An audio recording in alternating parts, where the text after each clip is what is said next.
একদিন বিশ্রাম কাটিয়ে সিলেটে মাঠের অনুশীলনে ফিরেছে টিম বাংলাদেশ। অসুস্থতা কাটিয়ে প্রথমবার যোগ দিয়েছেন শামীম পাটোয়ারি।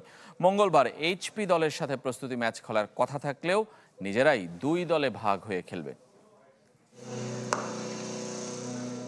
মাঠে একমাত্র ব্যক্তি যার কোনো কাজ নেই, দুই পাশে নেটে ব্যাট বলের অনুশীলনে ব্যস্ত ক্রিকেটাররা তাদের নিবিড়ভাবে পর্যবেক্ষণ করছেন ফিল সিমন্স, সালাউদ্দিন, টেইট আর মুশতাক। তাদের দিকে তাকিয়ে অলস সময় পার করছেন জেমস পেমেন্ট। ক্রিকেটাররা ব্যাটিং বোলিং নিয়ে যতটা সিরিয়াস, ফিল্ডিং নিয়ে ততটা নয়। তাই তো কোচিং স্টাফের এই সদস্য একা একাই সময় কাটাচ্ছেন। সিলেটে ক্যাম্প শুরুর পর প্রথমবার সকালে অনুশীলন করতে নামে টাইগাররা।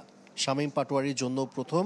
জ্বর থেকে সুস্থ হয়ে উঠে এদিন মাঠে এসেছেন, তবে ওয়ার্ম আপে সীমাবদ্ধ ছিলেন শামীম। ব্যাটারদের নিয়ে পরিশ্রম করছেন মোহাম্মদ সালাউদ্দিন। ভুল ত্রুটি দেখলেই শুধরে দিচ্ছেন। পাওয়ার হিটিং কোচ জুলিয়ান উড ঢাকায় ফিরেছেন। যুব দলের সাথে 2 দিন কাজ করে আবার সিলেটে জাতীয় দলের সাথে যোগ দিবেন।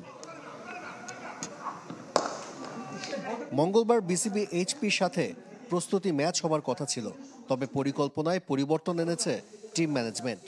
নিজেরাই খেলবে সে ম্যাচ। সিলেটে আছে 20 ক্রিকেটার।